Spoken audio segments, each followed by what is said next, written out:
Hi guys, welcome to a new episode of Sneak Peek. So I'm David. And I'm Brian. On today's episode, we have a very special sneaker that we're going to review today. This is one of the more highly anticipated releases of the year. Yes. I must say that this year's release has been quite disappointing. Nothing too impressive. Nothing too impressive.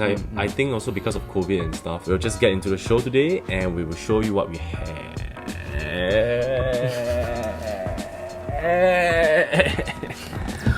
So we have here a very unique coloured box here. The brown as well as the, what colour we call this? Beige. So here we have the Jordan 1 Travis Scott Reverse Mocha. Okay, so I think David and I have mentioned a lot about this shoe already in our past videos, and now we finally have it on hand here. So shout out to 7 Second Store for getting the pairs in. They did a pre-order on their website and now the pairs are here for collection. Wow, finally having it on hand here feels so good. Let's get into the review of the shoe. Okay, so off the bat, I am blown away by the build quality of the shoe. Really superb premium leather, suede. Okay, one unique feature about this is that they actually didn't do it like pure cream and sail color lah. Yes. They actually did a contrast of white on sail, which I think makes the shoe even like sicker lah. If they did it like pure white or pure sail, I think the contrast may not be so unique lah. Yep. You can see the big swoosh here has a sail color compared to the white of the other panels of the shoe. Actually, important point to note, the big swoosh is sail, but on the other side, the normal Nike shoe swoosh, it's actually white. So you're actually looking at a shoe that has two different colors of swooshes. On the heel tab, you can see that same thing, same as the OG. You have the Cactus Jack Boy logo here on the left, as well as the Air Jordan logo embroidered on the right. On the tongue of the shoe, there's Cactus Jack once again on the tongue. Very iconic. This one is standard, right, throughout all three models? Yes. Yes. And the dark brown color of the tongue is also slightly different from the brown suede on the panels of the shoe. Oh, sorry, nubuck, not suede. Oh man. Really nothing much to say about the shoe, but I've just like nothing but praises for this shoe lah. Because even if they release this in like a normal dunk colorway or even a J1 low colorway, I think that it will be super popular. Nowadays, like we mentioned before, Mocha or this brown color didn't used to be so popular until Travis Scott made a lot of his shoes this kind of colors and color blocking. That's why a lot of people started to fall in love with this Mocha colorway. So the shoe comes factory laced with a very nice cream lace, a cream wax lace that really pairs with the big swoosh. There's cream and the midsole as well, and it comes with 3 lace options.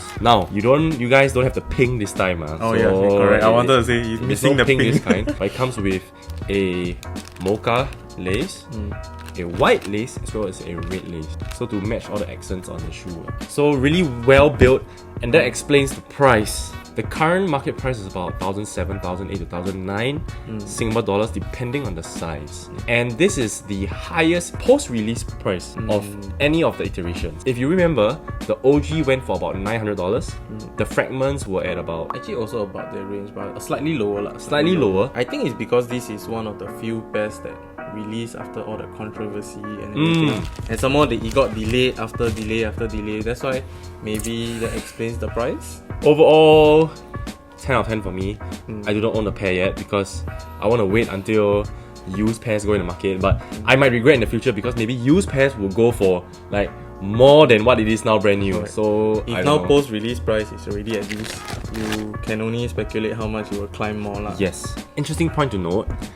These don't come in the high iteration, unlike the other two. Actually, true. Yes. And there is already rumor speculated on a new colorway that's going to be released after this, which is the Phantom Black, all black. I personally don't like it. I personally don't like all black sneakers. I also don't like. Yeah, so that would probably be a lower price, but when we get the shoe on hand, we'll actually review it here as well. Okay, so now we are going to move on to the topic of the day.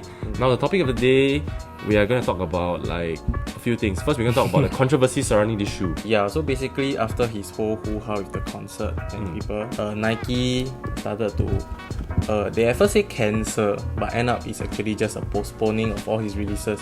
So this pair and his Air Max 1 actually all got delayed, and even until now the Air Max 1 in the market is also fetching, actually not as high as this lah, but I think because Jordan 1 is honestly one of his best silhouette, so I can see why this one is fetching crazy prices lah. Now let's talk about Zadeh Kicks. If you guys didn't know, Zadeh Kicks is a very reputable reseller. Fella, the owner, has a persona on IG that he's super like a very big pre-order fella, and people have been doing pre-orders from him for a couple of years already.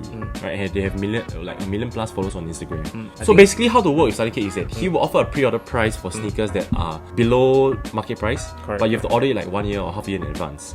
So you place your order, and he only deliver it like 1 year later. So this turned out to be a Ponzi scheme. Yes. So he take people's money, and he used to finance some of his back orders, and it keeps rolling. So right now he got caught. That's why sadly to say he like filed for a dissolution for his company lah. Yes. Basically means he zao the money lah. But he's currently in custody now. Some people got their money back through PayPal. Correct. So personally, I did do a pre-order on these sneakers. I ordered a couple of pairs. Correct. At about 900 Singapore dollars. And that was the first pair I pre-ordered with Zadeh. And my money's gone. Yes, sad to say. Yeah, so this whole Zadeh Kicks thing really puts a thought in your mind out there that no matter how reputable you are, no matter how big you are, how big you may seem online, you gotta take a lot of precautions when it comes to pre-ordering in advance or actually putting on the full amount before you do that. Yeah, because I learned the hard way, and even no matter how experienced we are, we look at the situation as is, and then you know that there's nothing much you can do because it's so credible, you know. True. Everybody's online, you know, he's showing his face, everything, but unfortunately this news happened. So for those affected out there, I also feel very sorry for you. For those that got their money back, congrats, good for you. Yeah.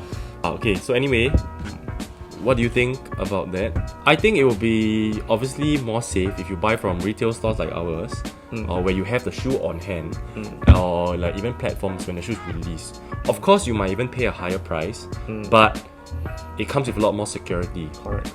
Compared to something like a pre-order, which sometimes you want to earn money, you have that cost savings, right? But it's up to you to take that risk, because there's always risk involved in everything. Right, so we come to the end of the show, and we will catch you on the next episode, which is maybe don't know when an interesting shoe comes out. Correct. But in the meantime, follow our TikTok, our Instagram, Oh my our God, TikTok. yes. Now we are like TikTokers now. No, please. Musibo uncle. No.